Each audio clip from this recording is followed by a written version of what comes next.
Okay, good afternoon, Dr. Acosta. My name is Angie Rubí, and my investigate it's about the meat consumption in industry. What are some habits that people is having that is causing like some colorectal cancer? So, according to what I investigated to the Red Meat and Health Expert Advisory Committee of 2001, is that men tend to consume more meat than what women does. So, what do you think that why men tends to consume more meat than women does? Okay, is this data from the United States or it's data from worldwide investigations? It's a worldwide investigation. It's from the Red Meat and Health Expert Advisory Committee. Because I think we have the perception that men eat meat. Yeah. And it would be maybe a little unmanly to have a salad instead of meat. Like when you think about it, when you go with friends to a restaurant, usually women are the one that order salads and lighter plates, and then men order the big pieces of meat. I don't know if it goes back to anthropology and our ancestors, that men were the ones that were the hunters, and women were more of the gatherers.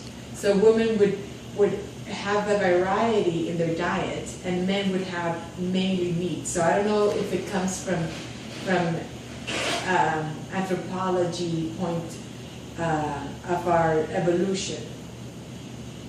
Okay, so I did a little research about here in Honduras, and according to the local news in 2015, the consumption of red meat decreased. This was because of the phenomenon of El Niño, that it affected a lot of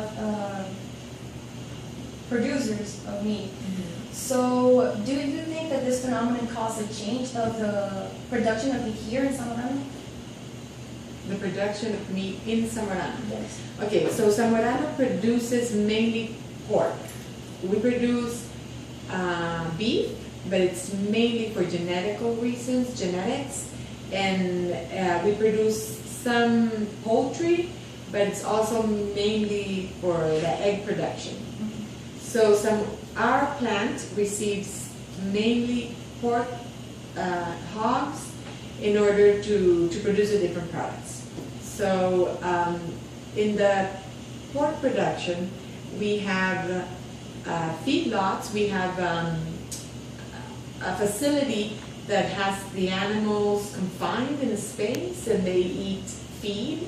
And the feed is made of a diet that most of the ingredients in the diet are imported.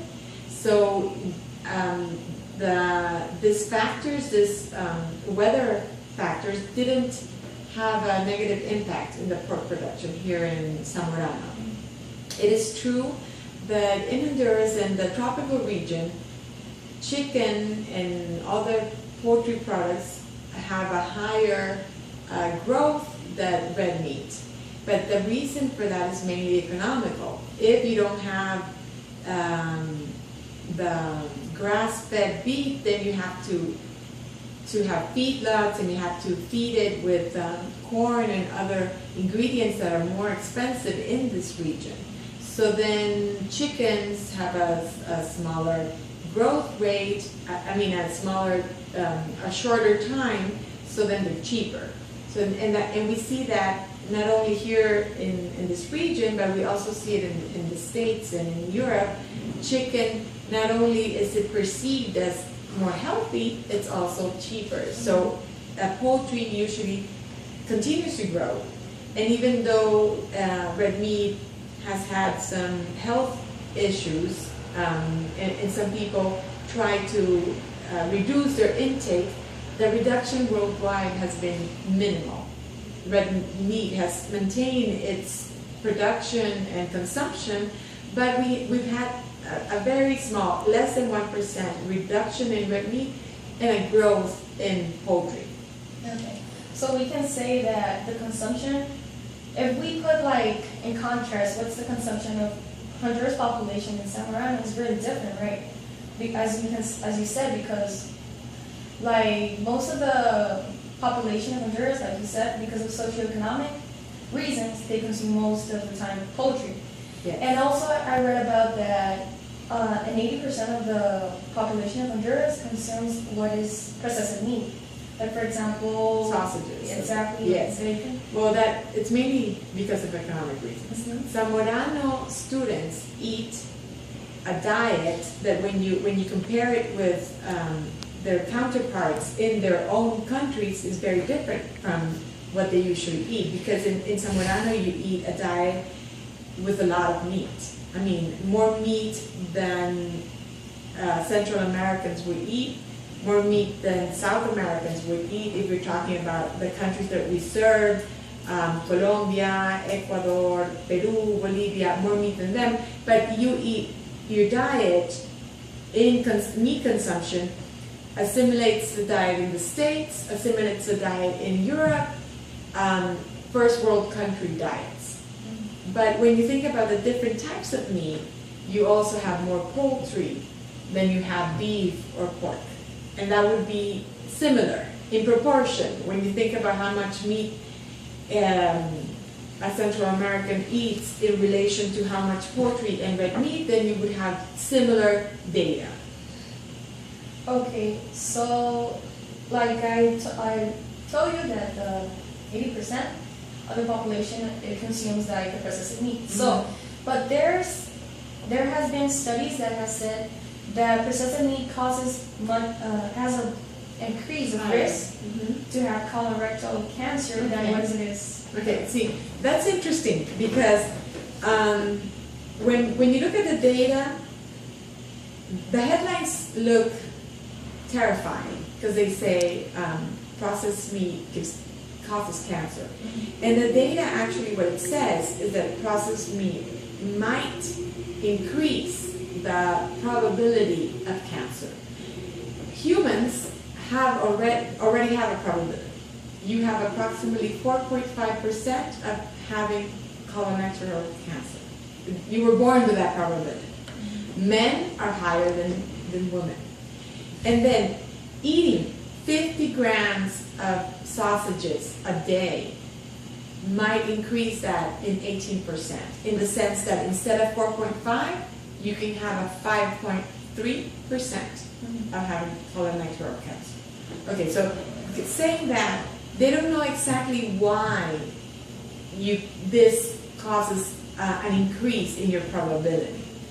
If the reason is because of nitrates, then Honduran population probably isn't as in a higher risk as other countries, because our sausages, the ones we eat the most, in our example here in the plant would be el chorizo campeño.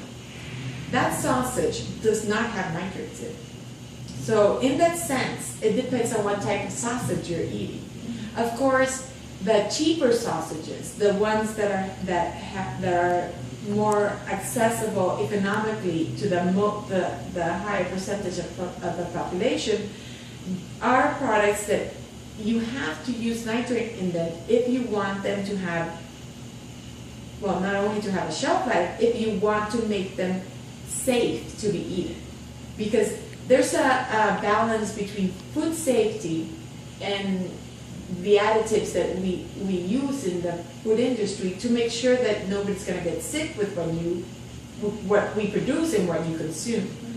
So nitrates, the reason for using nitrates in meat products, it's because there's this bacteria that's very harmful. And this bacteria that can cause botulism is so harmful that most of the countries, if not all, want to make sure that you use nitrate in the sausages in order to prevent these foodborne illnesses that could be provoked if you don't use it. So the positive aspects of nitrates are much higher than the negative ones. Okay? Okay. Another question I had is does the antibiotics that are to the that they give to the animal, does that have a second effect on the consumers? Well, most of the antibiotics that they use in animals are to keep the animals healthy. Mhm. I mean, when the animal gets sick, you need to give them antibiotics. If you don't do that, then you're not being humane with the animal. So let's start with there. In Zamorano, the antibiotics that are given to animals are for health reasons, animals that might be sick. Then there's a law that tells you how long you have to wait before you harvest an animal that has been giving medicine. So if you wait that long, then the animal doesn't have any residue of the antibiotic, and there is no residue in the food that you consume. So following those adequate or good practices in the procedure of the dosages of the antibiotics, then you wouldn't have any problems consuming meat from animals that have had in the past been treated with antibiotics. Okay. Another disease that I was investigating that is diagnosed is the cardiovascular disease. That this includes strokes and coronary heart disease, right? And this is because of the fatty acids. Mm-hmm. Okay. So which of the meat that Zamorano produces is the one that contains most of the fatty acids? Okay, so there's some, usually when people think about saturated fats, obviously they think meat and pork and they see them as the source of saturated fats in their food. Modern men have a lot of other sources of saturated fat, and you would usually find them in refined baked goods like donuts and other foods that we love to eat and we eat maybe too much of. When we think about it, when we think of our daily diet, if we wrote it down, I'm sure a lot of us would be surprised at how much food we eat that could have saturated fats in it that are not meat. So in reality, most meats are mainly unsaturated. Their fat is mainly unsaturated, including pork and including beef. Mm-hmm. Of the 100% of fat that we find in beef, 60% would be unsaturated, and then 40% would be saturated, especially with our beef that's grass-fed. There's a higher percentage of unsaturated fat in our meat than if it was grown from grain or in a food line. So the sources of fat comes from different areas of the diet, and in this sense, you really need to think about moderation, not eat a lot of fatty meat, like a lot of fatty burgers, or our meat is usually more towards the lean type of meat, even pork, because remember that pork has a high percentage of fat, but most of its fat, it's subcutaneous fat, so it's the fat that we remove from the meat. So when we eat the meat, we're talking about our fat is mainly the intramuscular fat, and it's very little compared to the amount of protein and water that's in a piece of meat. So the main source of fat could be from fried food and not from meat itself. Okay, so as you have been here, working here in Zamorano and have watched all the population, how it is, can you say that the amount of meat that they provide to the students, it could cause disease to us in the future? I know that there's data that talks about how the students come to Zamorano. I know that there's some research studies that have been done, and they measure their health status at that point, and then they keep on measuring every year. I know there's data about that. I really am not sure what happens here in Zamorano. My perception is that actually some people lose weight during their time here in Zamorano. Because remember that even though your cafeteria gives you a high amount of calories, and I'm sure that they do regulate the amount of protein and fat and carbohydrates that you receive in your diet, you also have a lot of extraneous work. So I'm sure that you're using a lot of calories. I think the problem starts when you leave Samara, because a lot of people become sedentaries. I mean, right now you walk a lot, and you're in all your different modules, and you're working like half a day, every day. And then most of you have energy enough to go and run and play and have fun in the outdoors. So you need the calories. What I know that there is data on is that the students have been changing once before they come. Societies have changed in the past 30 years. We have become more obese with more higher weights and problems, more diabetes, and that is a reflection of our societies. So yes, there is a situation, but I don't know. I do not have data about what happens during Zamorano, but I know that there is data, and we have collected data of what happens before we come to Zamorano.